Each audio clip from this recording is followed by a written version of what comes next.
Mõned ajaloolised mõistatused tunduvad nii ebatõenäolised, et on raske uskuda, et need üldse kunagi juhtusid.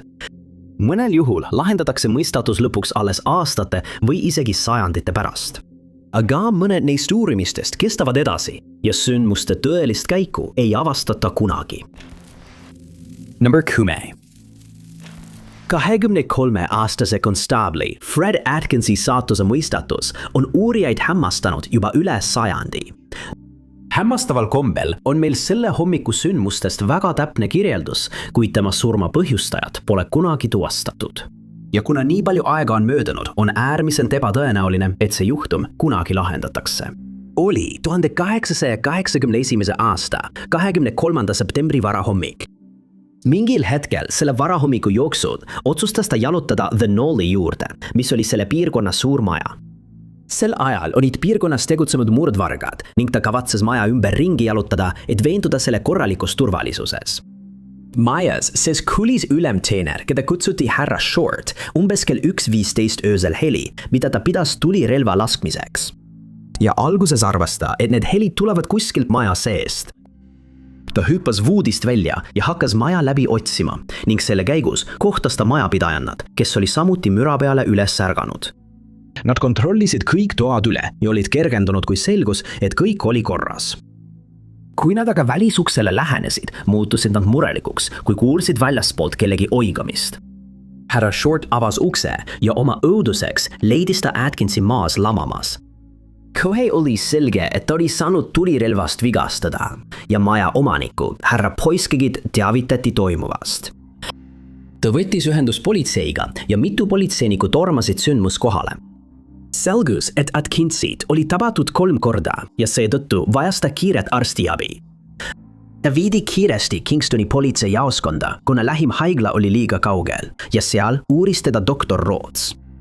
Kui ta ravis Atkinsi haavu, suutis konstaabel selgitada, et ta ei märganud maja juurde lähenedes midagi kahtlast, kuid nägi siis pimeduses laternat ja vähemalt 2 inimest sosistamas.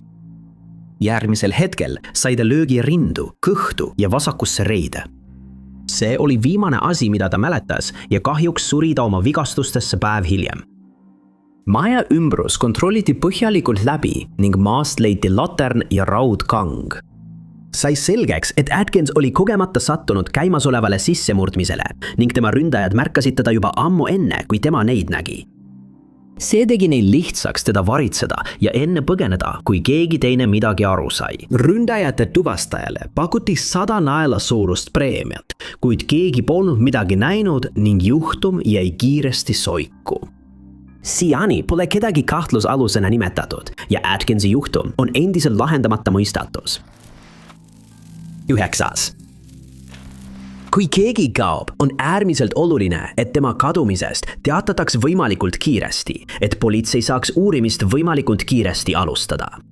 Seega, Lloyd Gainsi nimelise mehe puhul ei teatatud tema kadumisest kunagi ja seetõttu pole tema juhtumit kunagi lahendatud. Lloyd sündis 1911 aastal Water Valleys, Mississippis. Pärast isa surma, kui ta oli 15-aastane, kolis ta koos perega St. Louis'esse, Missourisse. Lõpuks omandas ta bakalaureusekraadi ajaloos Lincolni ülikoolis ja tal oli plaanis õppida õigusteadust. Kuid talle keelduti sisseastumisest, kuna ta ei vastanud kooli rassikriteeriumitele ning talle öeldi, et ta peab haridust omandama mujal. Missouri osariik lubas ta õpingud mujal kinni maksta, kuid Lloyd keeldus pakkumisest ja kaevas kohtusse kooli, mis oli talle sisseastumisest keeldunud. Ülemkohus otsustas lõpuks, et koolid peavad pakkuma võrdset haridust kõigile, olenemata nende taustast, kultuurist või rassist. Ning kui nad seda ei tee, tuleb neil ehitada teine kool, et mahutada lisaks uusi õpilasi. See tõi kaasa Lincolni ülikooli õigusteaduskonna loomise, mille ehitas Missouri osariigi seadusandlik kogu.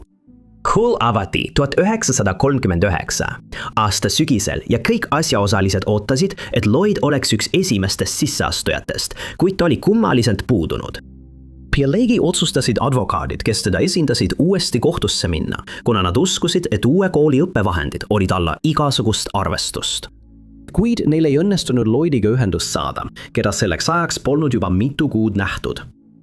On teada, et Lloyd otsustas kooli ehitamise ajal tööd otsida ning ta ütles mõnele oma sõbrale ja pereliikmele, et plaanib reisida Kansas Citysse. Ta plaanis ka üheks ööks Chicagosse jääda. Samuti on teada, et ta jõudis Chicagosse, kuna mitmed tunnistajad väitsid, et ta oli peatunud ühes üliõpilasvennaskonna majas.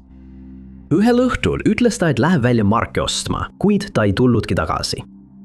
Niipea, kui sai selgeks, et ta on kadunud, alustati otsinguid ja jagati plakateid tema juhtumi üksikasjadega, kuid Lloydid ei suudetud leida.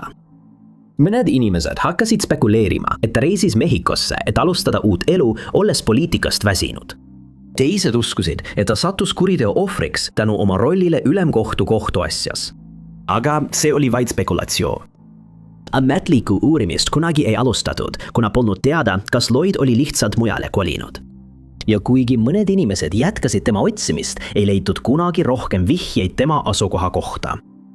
2006 aastal anti Lloydile aukraad kooli poolt, mille asutamisel ta oli abiks olnud ja tema advokaadi loa kinnitasid ametivõimud postuumselt. Tema pingutustest võrdsuse saavutamisel õigusteaduskonnas räägitakse siiani, hoolimata sellest, et tal ei olnud kunagi võimalust saada advokaadiks.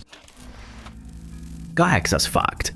1734 aastal pääses kuberner George Burrington, kes oli pärit Devonshire'ist Inglismaad, napilt eluga, kui teda ründasid Põhja-Carolina osariigis Cape Feary asula elanikud Brunswicki maakonnas. Burringtoni isa oli kuningas George I vankumatu toetaja, mistõttu määrati ta Põhja-Carolina omanikkoloonia kuberneriks.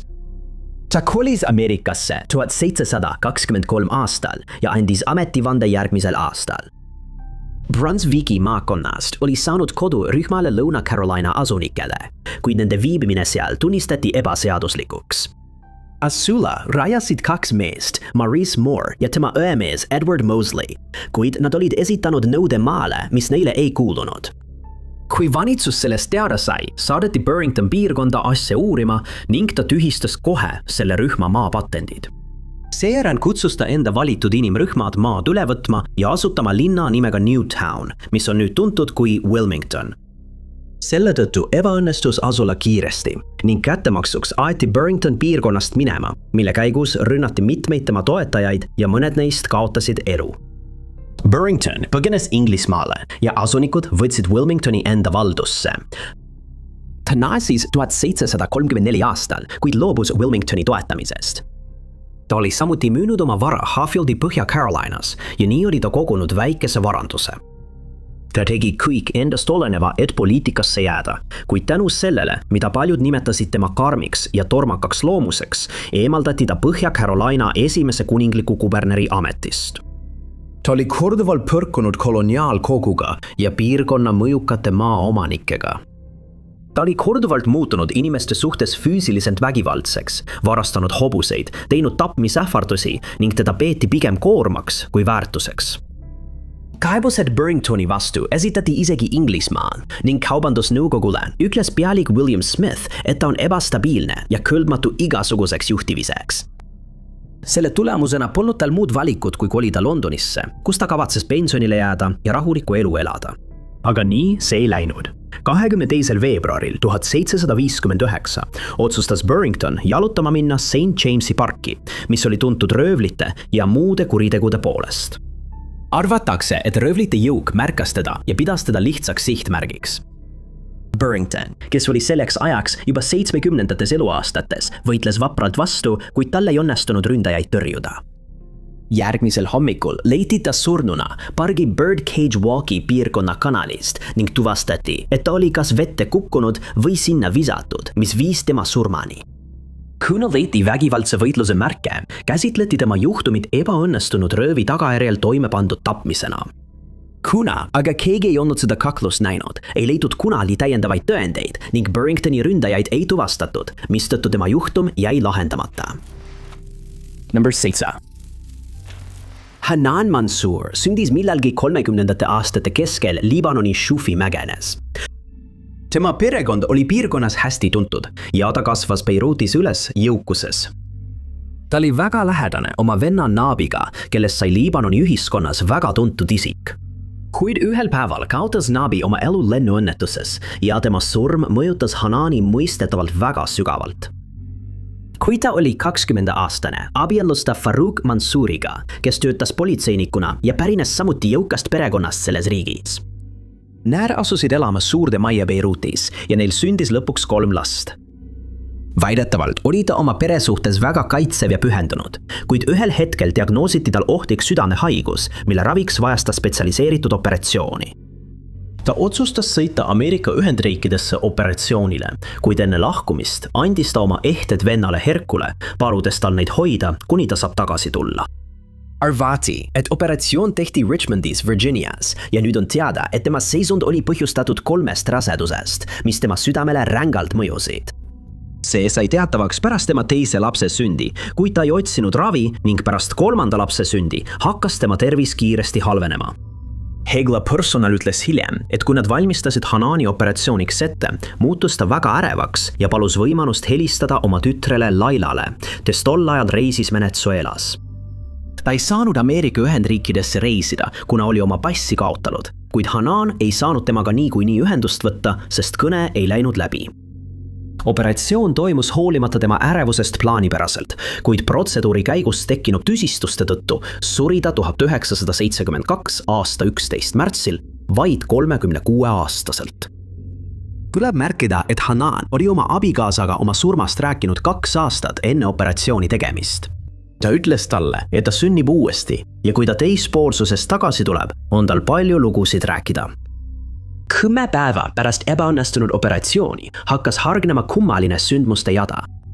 Tüdruk nimega Suzanne Ghanem sündis Beirutis, kuid tema sündi eeldasid kummalised unenäod, millest tema ema nägi 40-aastast naist, kes ennustas tüdruku sündi. Susan sündis sünnimärgiga rinnal ning hiljem märgiti, et see asus täpselt selles kohas, kuhu Hanani operatsiooni ajal tehti sisselõige. 16 kuud hiljem ütles Suzanne oma esimesed sõnad. Ta võttis pere kodus telefonitoru ja teda kuuldi ütlemas "Tere Leila", mis oli sama nimi nagu Hanani tütrel, kes oli tema telefonikõnest ilma jäänud. Kuigi see oli juba kummaline, läksid asjad veelgi kummalisemaks, kui Susan sai 2-aastaseks. Ta suutis nimepidi ära tunda 13 Hanani perekonnaliiget. See hõlmas Hanani vanemaid ja tema õdesid vendi ning keegi ei osanud seletada, kuidas see võimalik oli. Hanani perekond kuulis sellest ja otsustas Suzannet külastada, pärast mida olid nad šokeeritud. Ta tundis Faruqi ära, pani pea tema rinnale, samamoodi nagu Hanan varem tegi, ja noomis teda pärast uuesti abiellumist, meenutades talle, et mees oli tõotanud armastada igavesti ainult teda. On spekuleeritud, et tegemist oli selget taassünni juhtumiga, kuid paljud eksperdid on nende sündmuste üle hämmingus ega ole kunagi leidnud sellele usutavat seletust. Number 6. Pikka aega uskusid ajaloolased, et viikingid reisisid maailma avastades nii kaugele kui Põhja-Ameerikasse ja Newfoundlandile umbes aastal 1000 Pelkreustna. Aga Kensingtoni ruunikivi avastamine võib selle osa ajaloost igaveseks muuta. 1898 aastal kolis Rootsi mees nimega Olaf Ooman Ameerikasse ja asus elama Minnesotasse. Ta ostis maatüki Kensingtoni lähedal ja ühel päeval, kui ta koos pojaga oma maal jalutas, märkas ta midagi kummalist. Ühe puu juurte vahel märkas ta suurt liivakivitükki ja otsustas asja lähemalt uurida. Tal õnnestus kiviplaat maast lahti saada ja alguses ei pidanud ta seda millekski eriliseks. Aga siis märkas tema poeg, et sellel olid kummalised märgid, mida nad polnud kunagi varem näinud. Nad otsustasid kivi oma talumajja viia, mis polnud sugugi lihtne ülesanne tänu kivi raskusele. Kui uudis avastusest levis, uuris kivi Minnesota ülikooli professor O.J. Breda ning ta leidis, et kummalised märgid olid Skandinaavia ruunid. Kuid ta lisas, et usub, et kivi on võltsing ning see jäeti farmi ilma edasiste uuringuteta. See lebas farmimaadel kuni 1970 aastani, mind selle avastas uuesti Norra ajaloolane Halmar Holland. Teda hakkasid huvitama sellel olevad ruunid ja ta pakkus Õhmanile selle eest raha, mille Oomen rõõmuga vastu võttis. Holland uuris ruune terve 10 ning jõudis järeldusele, et see pole lihtsalt võltsing. See oli talule jäetud väga pikaks ajaks. Mis puudutab seda, mis kivil kirjas oli, siis Sven S. Asbjörk, Minnesota Alexandria linnast pärit keeleteadlane, suutis ruunid tõlkida ladina keelde ja seejärel inglise keelde ning see oli väga huvitav lugemine. Need jutustavad loo 30 Põhja-Euroopa maade avastajast, kes reisisid Vinlandist läände. Ühel päeval otsustasid mõned mehed kalale minna. Kui nad tagasi tulid, olid nad šokeeritud, avastades, et 10 nende kaaslast oli rünnatud ja nad polnud enam elus. Lisaks räägiti maade avastajatest, kes olid jäetud rannikule, kuhu jõudmine võtaks 2 nädalat. Kuigi see kõik oli väga põnev, on teadlased segaduses just selle üle, millal need ruunid kivile kirjutati. See on dateeritud aastasse 1362, mis on 130 aastat enne Christoph Columbuse esimest Atlandi-ülest merereisi. Kui kivi on tõepoolest ehtne, võib see seada kahtluse alla ajaloolaste järeldused, kes usuvad, et viikingid jõudsid sinna piirkonda palju hiljem. Aga vaidlus selle üle, kas kivi on võlts või mitte, kestab tänaseni. Seda on korduvalt peetud pettuseks, kuna mõned inimesed usuvad, et Omen või keegi tema tuttav raius ruunid kivisse, pärast mida see maailmale avalikustati. Ainult aeg näitab, kas leitakse veel vastuseid, kuid praegu jääb Kensingtoni ruunikivi paeluvaks mõistatuseks, mida ei pruugi kunagi täielikult lahendada. Number 5. Kui uurijad otsustavad lahendamata juhtumeid uuesti käsile võtta, on alati lootust, et leitakse uusi tõendeid ja kuriteo toimepanija tuvastatakse lõpuks. Aga on üks mõistatus, mis on nii vana, et see võibki igaveseks lahendamata jääda. Juhtum sai alguse 1991 aastal, kui Anne Arundeli maakonna kadunud linnad, mis koosnevad rühmast antropolooge, hakkasid uurima Marylandi asukohta, mida nüüd nimetatakse Annapoliseks, mis pärineb 17. sajandist. Projekti eesmärk oli leida ja uurida asulaid, mis kunagi selles piirkonnas eksisteerisid ning saada võimalikult palju teada nende eluviisi, uskumuste ja traditsioonide kohta. Uurimistöö käigus sattusid nad paika nimega Levy Neck, kus nad tegid märkimisväärse avastuse. Ühe paiga väljakaevamisel leidsid nad jäänused, mis olid jäetud 17. sajandist pärit maja keldrisse. Douglas Owsley tuvastas kiiresti, et see kuulus mehele ja et oli tõenäoliselt pärit Euroopast. Edasine uurimine näitas, et hambade selgroog olid kahjustatud ning järeldati, et isik, kellele jäänused kuulusid, oli kas raskelt haigestunud või pidanud tegema väga rasket tööd. See pani ajaloolased uskuma, et kolju kuulus lepingulisele teenijale, kellel polnud muud valikut, kui täita oma tööandja käske, elades 17. sajandi keskel Chesapeake'i lahe piirkonnas. On teada, et sel ajal reisisid noored inimesed piirkonda, et sõlmida lepingulise teenistuse lepinguid. Seejärel pandi nad tööle istandustöölisteks, käsitöölisteks või raske töö tegijateks ning harva said nad kunagi oma vabaduse tagasi. Tavaliselt oli iga selline töötaja lepinguliselt kohustatud töötama oma tööandja heaks vähemalt 4 aastat, pärast mida nende võlg kustutati. Kuid paljudel juhtudel töötati nad iga päev kurnatuseni ning nad surid ammu enne, kui nende leping lõppes. Uurimisse oli tol ajal kaasatud ka arheoloog nimega Jane Cox. Ja tänu teistele leitud esemetele, nagu 1663. aastast pärit aknamark ja 1664. aastast pärit münt, tehti kindlaks, et mees suri tõenäoliselt ajavahemikus 1665 kuni 1675. Sel ajal kaaluti seadust, mis oleks takistanud lepinguliste teenijate omanikel neid eraviisiliselt matmast. Varem koheldi paljusid teenijaid väga halvasti ja kui nad oma vigastustele alla vandusid, maeti nad lihtsalt maha, et varjata neile osaks saanud väärkohtlemist. Nii näis olevat ka selle konkreetse luustikuga. Leiti, et mees murdis oma randme, kui ta kaitses end tugeva löögi eest ja tema elu lõppes varsti pärast seda, tõenäoliselt sama isiku käe läbi. Overy isikut ei õnnestu ilmselt kunagi kindlaks teha ning seetõttu jääb ka tema ründaja tõenäoliselt tuvastamata, jättes selle juhtumi saladuseks, mis paneb eksperte veel paljudeks aastateks pead murdma. Number 4. 1908 aasta detsembris elas Šotimaal Glasgow's eakas naine nimega Marian Gilchrist. Tal kuulus maja Queen's Terrace'il West Princess Streetil ja kõigi andmete kohaselt oli ta väga jõukas naine. Aga selle aasta 21. detsembril sai temast mõrvajuhtumi keskne isik, mida pole suudetud lahendada hoolimata tolleaegsete ja ka tänapäevaste uurijate parimatest pingutustest. Sel õhtul saatis Marian oma teenija, tüdruku nimega Helen Lambie, linna õhtust ajalehte ostma. Helen oli ilmselt rõõmus, et sai mõneks ajaks majast välja ja ütles, et tuleb umbes 10 minuti pärast tagasi. Kuid teel kohtas ta Marioni naabrit, härra Adamsit, ja nad hakkasid vestlema. Kui Helen koju tagasi jõudis, otsustas härra Adams teda saata, sest ta tahtis ilmselt veenduda, et Helen jõuab turvaliselt koju. Kuid Helen ukse avas, ootas teda vaatepilt, mida nad poleks iialgi osanud ette kujutada. Ta rääkis võimudele, et nägi meest, kes tormas välja Marioni magamistoast. Ta jooksis temast mööda ja tormas trepist alla, pääsedes puhtalt minema. Helen jäi šokeeritult seisma ja hakkas maja läbi otsima, kontrollides kõigepealt Marioni magamistuba, siis kööki ja seejärel söögituba.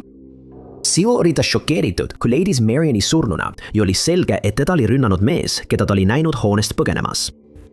Ta lasi kuldavale õudse karje ja jooksis majast välja, kus ta sattus taas kokku härra Adamsiga. Nad mõlemad vaatasid tänavat üles ja alla, et näha, kas ründaja on veel nähtaval, kuid ta oli kadunud, just kui poleks teda seal kunagi olnudki. Tänav oli täiesti vaikne ja nad kutsusid arsti, kelle nimi oli samuti Adams. Ta viidi söögituppa, kus ta uuris Marionit ja tuvastas, et teda oli pähe löödud katkise tooliala puutükiga. Politsaid teavitati ja nad alustasid uurimist. Nad avastasid, et gaasivaternad Marioni magamistoas olid tema ründaja poolt süüdatud ja et ta unustas põgenedes oma tikukarbi kaasa võtta. Oli selge, et oli tulnud midagi varastama, kuna puidust kast, mis sisaldas Marioni isiklikke pabereid, oli jõuga avatud. Osa pabereid oli jäetud põrandale ja siis oletati, et ta otsis midagi väga konkreetset, sest mitu väärtuslikku ehteeset olid jäänud tualettlauale, kuhu Marion need oli asetanud. Need olid selgelt nähtaval ja iga juhuvaras oleks need enne kõike muud kaasa võtnud. Ehteid oli jäetud ka mitmesse teise tuppa ja kokku hinnati nende väärtuseks umbes 3000 naela, kuid need jäid puutumata. Ainult üks ehe, diamantpross, oli varastatud. Helen väitis, et süüdlane, keda ta nägi, oli vanuses 25 kuni 30 aasta vahel. Ta uskus, et mees oli umbes 5 jalga 8 tolli pikk, lisas, et tal olid tumedad juuksed, ta oli habemeta ning kandis heledat halli mantlit ja riidest mütsi. Aga tüdruk, kes möödus majast, kui mees põgenes, andis hoopis teistsuguse kirjelduse ja lisas, et mees oleks ta peaaegu pikali jooksnud, kui temast mööda tormas. Uurimise käigus selgus, et peamine kahtlusalune oli Saksamaalt pärit mees nimega Oskar Leschiner. Oskar, kes oli saabunud Glasgow'sse kuu aega varem ja kasutas varjunime Slater, oli üritanud müüa diamantprossi pandikviitungit. Politsei saabus tema korterisse, et teda üle kuulata, kuid avastas, et tema ja tema kaaslane, prantslane nimega André Antoine, olid lahkunud Liverpooli ja sealt edasi New Yorki. Teabe eest pakuti 200 naela suurust preemiad ja Oskar arreteeriti lõpuks. Ta seisis kohtu ees Glasgow's ja mõisteti süüdi. Alles pärast 19 aastat vanglas istumist mõisteti ta õigeks. Ta sai suure hüvitise ebaõiglase vangistuse eest ja Marioni tegelikku ründajat ei tuvastatud kunagi. Kolmas. Isikud, kes tappis Kreeka Ameerika mereväe ohvitseri George Koval Koresize, kes juhtis Saratogat Ameerika kodusõja ajal, pole kunagi tuvastatud ja tema juhtum valmistab võimudele siiani peavalu. George sündis 1816 aastal Chiose saarel Kreekas, kuid tema elu algas raskelt. 6-aastaselt röövisid türklased ta Kreeka iseseisvussõja ajal ning pärast seda, kui tema isa maksis tema vabastamise eest lunaraha, saadeti ta Ameerika Ühendriikidesse. Seal elas ta Vermontis Captain Alden Partridge'i ja tema pere juures ning õppis sõjaväe akadeemias. Täiskasvanuna astus ta mereväkke ja läks erru alles 1867 aastal.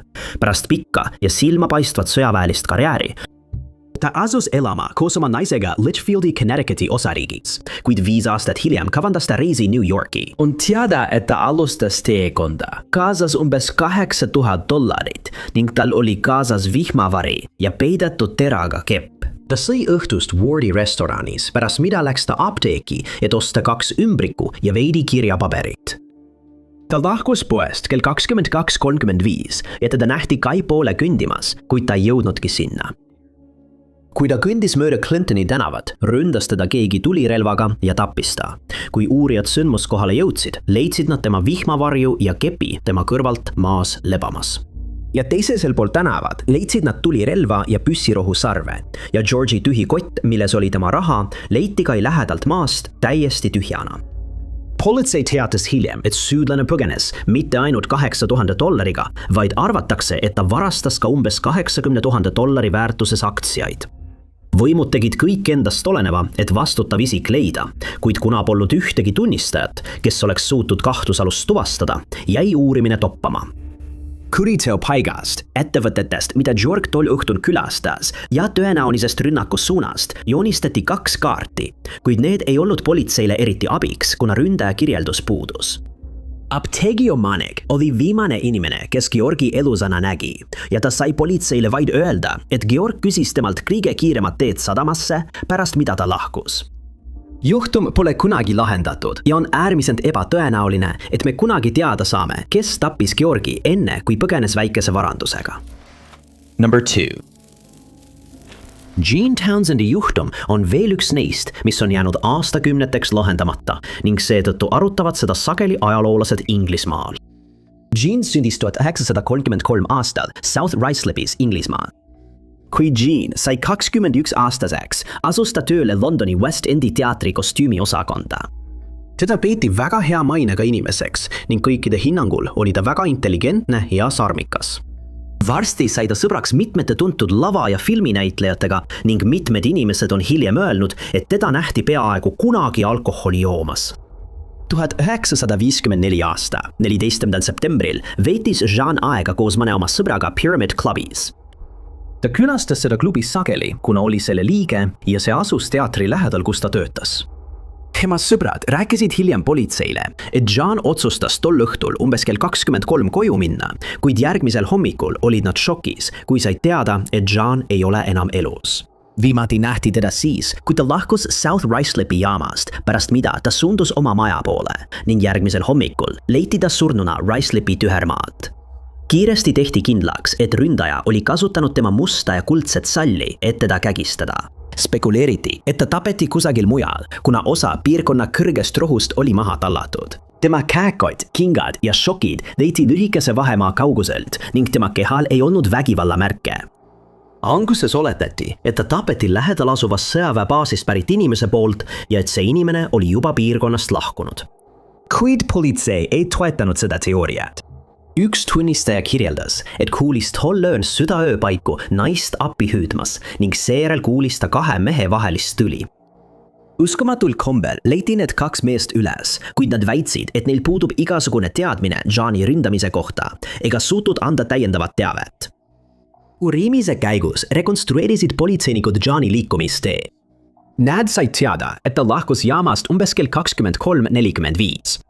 Ja oletati, et ta sai siis kellegagi küüti või sunniti ta vastu tema tahtmist autosse, kuna politsei oli kindel, et ta ei tundnud oma ründajat. Kuna edasist erengut ei toimunud, näidati kinodes teateid, milles paluti kõigil, kes viibisid rünnaku piirkonnas, võtta ühendust võimudega. Veidi hiljem teatas riiete puhastaja, nagu neid tol ajal nimetati politseile, et üks ameeriklane, kelle näol olid kriimustused, oli toonud puhastusse mõned rebenenud riided, mis olid määrdunud bioloogilise materjaliga. Hiljem tuli ilmsiks, et selles piirkonnas oli rünnatud mitut naist ning vähemalt üks neist oli kägistamise tagajärjel peaaegu elu kaotanud. Sellest ajast alates kästi naistel öösiti gruppides liikuda ja pärast päikeseloojangute õues viibimist vältida. Jeani ründajat ei tuvastatud kunagi ning 2 aastat hiljem kaotas samal moel elu veel üks naine, Diana Sari.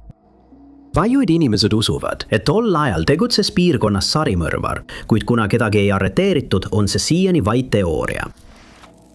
Number 1. Meile tundub, et autost tulistamise rünnak on tänapäevane mõiste, kuid paistab, et 51-aastane naine nimega Mary Gunn võis olla sellise rünnaku ohver juba 1913 aastal, kuigi mõned ajaloolased usuvad, et tema elu lõppes kogemata. Mary oli pärit North Ayrshirest, Šotimaal ning temast sai üks riigi esimesi telefoniste. 1913. Aastal kolis ta oma õe Jessie ja tolle abikaasa Alexandri juurde Porton Crossi lähedale, kus nad kõik kavatsesid oma pensionipõlve täiel rinnal nautida. Selle aasta 18. oktoobril puhkes piirkonnas storm ning Mary, Jessie ja Alexander otsustasid veeta aega oma maja salongis. 2 naist kudusid samal ajal, kui Alexander luges neile ette W. Jacobsi raamatust At Sandwich Port. Toa kardiinad oli vahti jäetud ja Alexander istus oma toolil, mis oli akendest eemale pööratud. See oli hubane ja vaikne õhtu, kui torm välja arvata, kuid umbes kell 20:30 see muutus. Äkitselt tulistati läbi maja akna 6 lasku ja hiljem selgus, et ründaja kasutas rasket käsitulirelva. Jesset tabati 2 korda selga ja ta kukkus kohe maha. Üks kuulidest tabas raamatut, mida Alexander luges ja seejärel tabas tema nimetissõrme. 2 kuuli tabasid veel tema tooli ja 12 tabasid maja välisseina. Kahjuks oli Marias saatus palju hullem. Kuigi Jessil oli tõsised vigastused seljas ja ühes neerus, sai ta ravi Kilmarnocki haiglas ning paranes täielikult. Mis puudutab Mariat, siis teda tabati 3 korda, 1 kord südamesse ja ta suri koheselt. Alexander jooksis abi saamiseks naabertalusse ning kutsuti arst ja politsei. Majast väljast leitud jalajälgedes tehti valandid ning ümbritsev ala, sealhulgas Ardnell Woods, otsiti läbi, kuid tulemusteta. Kuna Alexander oli sel päeval külastanud loomaturgu ja oli teada, et tal oli kaasas üsna palju raha, oletati, et tegemist oli ebaõnnestunud rööviga. Kuna aga majas polnud midagi võetud, kukkus see teooria kiiresti läbi. Kuna keegi ei kuulnud sel ööl talukoeri haukumas, arvatakse, et ründaja tundis ohvreid. Mitu kahtlusalust tuvastati, nende hulgas Alexander McLaren, kes võis loota romantilisele suhtele Maryga, kuid hiljem vabastati ta kahtlustustest. Teised on väitnud, et Alexander lavastas rünnaku ise, kuid selle teooria toetuseks ei leitud kunagi tõendeid ning Jesse kinnitas, et lasud tulid hoonest väljaspoolt. Juhtum jäi kiiresti soiku ja kuna rohkem vihjeid ei leitud, pole Mary juhtumit kunagi lahendatud. Suur tänu, et vaatasite! Kui sulle see video meeldis, siis kindlasti vajuta meeldib luppu. Ära unusta ka tellida ja vajuta teavituskella, et olla kursis kõigi meie tulevaste videotega. Aga minu nimi on Top 5 Unknowns ja kohtume järgmises videos.